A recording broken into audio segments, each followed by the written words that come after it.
আমার কেন জানি মনে হয় আমেরিকার ইতিহাসে অথবা বিশ্বের ইতিহাসে ডোনাল্ড ট্রাম্পই হয়তো শেষ প্রেসিডেন্ট, যাকে বলা যায় যে একটা উদ্ভট টাইপের প্রেসিডেন্ট। এমন প্রেসিডেন্ট আর কখনো আসবে না। আজকে দেখেন পোস্ট করছে একটা ট্রুথ সোশ্যালে, তার অস্ত্র হাতে দাঁড়ায় আছে, পিছনে বিস্ফোরণের ছবি। এই ছবি দিয়ে তিনি ইরানের নেতাদেরকে সতর্ক করছে, no more mister nice guy, মানে শুভ বুদ্ধি উদয় হওয়ার প্রত্যাশা করছে সতর্ক করে। এবং তার এই অস্ত্র হাতের এই প্রদর্শনী, পেছনের বিস্ফোরণের যে দৃশ্য, এই দৃশ্যের সাথে সাথে আন্তর্জাতিক বাজারে তেলের দাম $5 বেড়ে গেছে।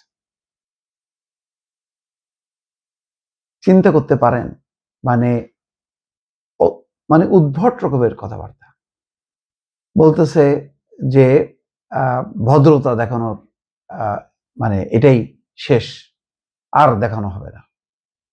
আবার বলতেছে যে ইরান নতুন প্রস্তাব নিয়ে আসছে, তারা যে কোনো সময় কল করতে পারে। আবার বলতেছে গুড়াই দেব, মানে গত 40 দিনে অন্তত 100 বার, মিনিমাম 100 বার তার কথা আজকের সাথে কালকের মিলছে না, অথবা একদিনেই তার পাল্টাপাল্টি বক্তব্য। যেমন ইরানের একজন কর্মকর্তা বলেছেন যে 1 ঘন্টায় ডোনাল্ড ট্রাম্প 7 বার মিথ্যা কথা বলছে। কিছুক্ষণ পরপর সোশ্যাল মিডিয়াতে হাজির হন এবং বক্তব্য দেন, এবং এই বক্তব্যের কারণে সবাই বিব্রত। পাকিস্তানের যারা মধ্যস্থতাকারী, তারা আমেরিকার কর্মকর্তাদেরকে বলেছে যে তোমাদের প্রেসিডেন্টকে একটু থামাও। তার এই ঘন ঘন এই বক্তব্যে ইরান আবার বেঁকে বসতেছে। ইরানের প্রতিনিধিরা আস্থা পাচ্ছে না যে সত্যি সত্যি সে কি আসলে মানে শান্তি চায়, চুক্তি চায়, নাকি যুদ্ধ চায়। সামাজিক যোগাযোগ মাধ্যমে ট্রুথ সোশ্যালে তিনি বলছেন ইরান কোনো কিছু ঠিকভাবে করতে পারছে না, কিভাবে একটা পারমাণবিক অস্ত্রবিরোধী চুক্তিতে স্বাক্ষর করতে হয় তারা তা জানে না। যত তাড়াতাড়ি সম্ভব তাদের হুঁশ ফেরা উচিত। সামাজিক যোগাযোগ মাধ্যমে তিনি নিজের একটা ছবিও পোস্ট করেছেন, যেখানে তার হাতে অস্ত্র এবং পেছনে গোলা বিস্ফোরণ হতে দেখা যাচ্ছে। ছবির শিরোনামে লিখেছেন no more mister nice guy. কি বুঝলেন? কোনো অর্থ বহন করে কি? ঠিক আজকে যেমন এই তার বক্তব্য দেখছেন, পরদিন অথবা কয়েক ঘন্টা পর দেখবেন যে আর একটা বক্তব্য, আগের বক্তব্যের সাথে এই বক্তব্যের কোনো মিল নেই। এইভাবেই চলতেছে আমেরিকা।